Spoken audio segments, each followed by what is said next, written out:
I had no real skills to take care of myself.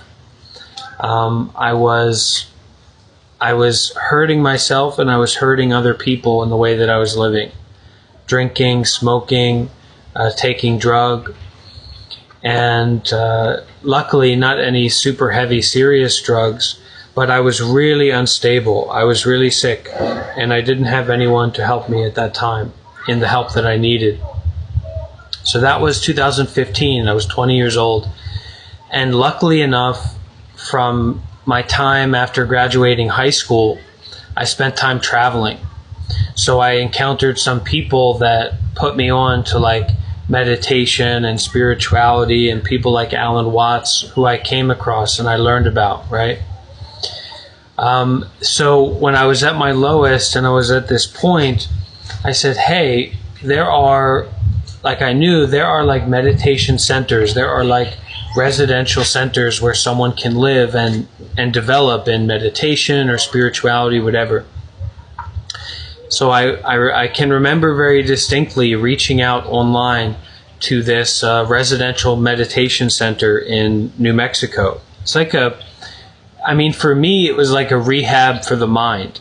For me, it was like a rehab for unskillful mental ways of being that I had. It's not a rehab, it's a meditation center. It's a residential meditation center. So anyway, I applied and somehow they accepted me.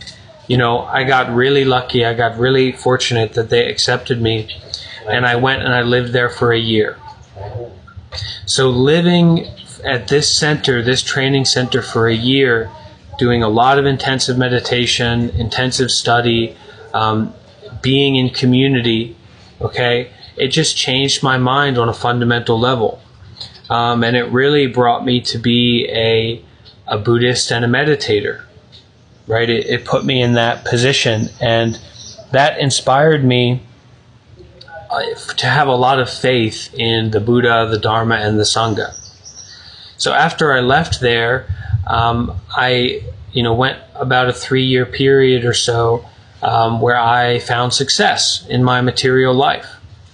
So I became successful in a relationship and a job and a place to live and ways of pleasuring myself. Very, very successful in all that. Now, it wasn't like, making $100,000 a year or something, but I was really, really in the money and in the zone in terms of material success. And at that time, I had some inspiration, or I had something shifted in me, and I said, all of these things that I'm doing are not freeing me. They're trapping me. So the relationship that I had, the place where I lived, the job, and all these things were quite ideal. The job that I had, everything was just trap after trap after trap. And I started to give everything up in the United States, and I kind of burnt myself out on trying to be like a monk on my own. And eventually I realized I need to be a part of a community. I need to take refuge. And that led me to flying to Thailand and ordaining and becoming a monk in 2018 when I was 25.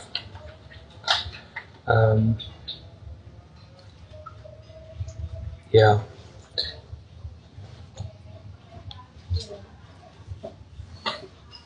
Yeah, go ahead.